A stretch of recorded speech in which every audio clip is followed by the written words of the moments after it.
Gautam Buddha motivational story. सबसे कीमती भाव। एक बार किसी गांव में महात्मा बुद्ध की आगमन घटना हुई। सभी लोग उत्साहित हो गए और विचार करने लगे कि वे क्या भेंट करें। उस गांव में एक गरीब मोची भी रहता था। उसने अपनी योग्यता और समर्पण के साथ एक बहुत ही महत्वपूर्ण योगदान दिया। उसकी कथा निम्नानुसार है।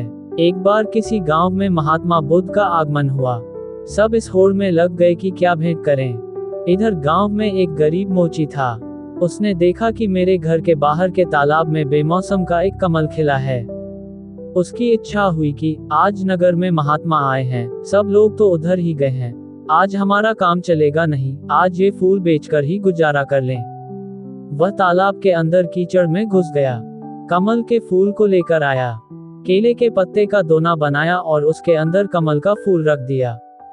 पानी की कुछ बूंदें कमल पर पड़ी हुई हैं और वह बहुत सुंदर दिखाई दे रहा है। इतनी देर में एक सेठ पास आया और आते ही कहा, क्यों फूल बेचने की इच्छा है? आज हम आपको इसके 2 चांदी के रुपए दे सकते हैं। अब उसने सोचा कि 1-2 आने का फूल, इसके 2 रुपए दिए जा रहे हैं। वह आश्चर्य में पड़ गया। इतनी देर में नगर सेठ आया। उसने कहा, भाई फूल बहुत अच्छा है, ये फूल हमें दे दो, हम इसके 10 चांदी के सिक्के दे सकते हैं। मोची ने सोचा, इतना कीमती है ये फूल। नगर सेठ ने मोची को सोच में पड़े देखकर कहा कि अगर पैसे कम हो तो ज्यादा दिए जा सकते हैं। मोची ने सोचा, क्या बहुत कीमती है ये फूल। नगर सेठ ने कहा, मेरी इच्छा है कि मैं महात्मा के चरणों में यह फूल रखूं, इसलिए इसकी कीमत लगाने लगा हूं।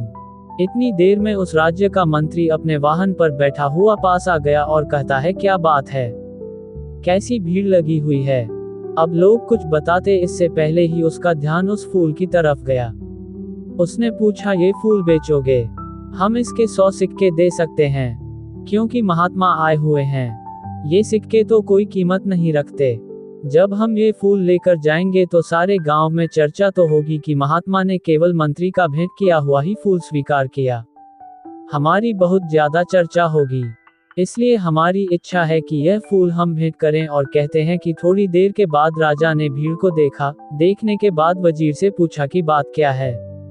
वजीर ने बताया कि फूल का सौदा चल रहा है।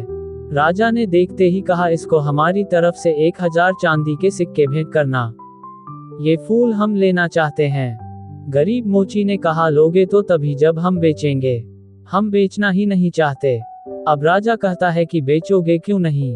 उसने कहा कि जब महात्मा के चरणों में सब कुछ न कुछ भेंट करने के लिए पहुंच रहे हैं, तो यही फूल इस गरीब की तरफ से आज उनके चरणों में भेंट होगा।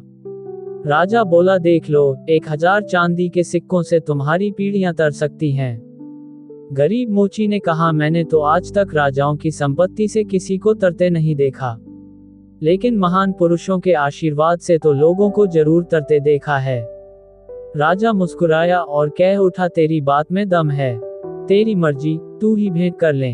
अब राजा तो उस उद्यान में चला गया जहां महात्मा ठहरे हुए थे, और बहुत जल्दी चर्चा महात्मा के कानों तक भी पहुंच गई कि आज कोई आदमी फूल लेकर आ रहा है, जिसकी कीमत बहुत लगी है। वह गरीब आदमी है, इसलिए फूल बेचने निकला था कि उसका गुजारा होता। जैसे ही वह गरीब मोची फूल लेकर पहुंचा, तो शिष्यों ने महात्मा से कहा कि वह व्यक्ति आ गया है। लोग एकदम सामने से हट गए। महात्मा ने उसकी तरफ देखा। मोची फूल लेकर जैसे पहुंचा तो उसकी आंखों में से आंसू बरसने लगे। कुछ बूंदें तो पानी की कमल पर पहले से ही थी, कुछ उसके आंसुओं के रूप में ठिठक गई कमल पर। रोते हुए इसने कहा, सबने बहुत बहुत कीमती चीजें आपके चरणों में भेंट की होंगी, लेकिन इस गरीब के पास ये कमल का फूल और जन्म जन्मांतरों के पाप जो मैंने किए हैं, उनके आंसू आंखों में भरे पड़े हैं। उनको आज आपके चरणों में चढ़ाने आया हूँ। मेरा ये फूल और मेरे आंसू भी स्वीकार करो। महात्मा के चरणों में फूल रख दिया। गरीब मोची घुटनों के बल बैठ गया। महात्मा बुद्ध ने अपने शिष्य आनंद को बुलाया और कहा, देख रहे हो आनंद, हजारों साल में भी कोई राजा इतना नहीं कमा पाया जितना इस गरीब इंसान ने आज एक पल में ही कमा लिया। इसका समर्पण श्रेष्ठ हो गया, इसने अपने मन का भाव दे दिया।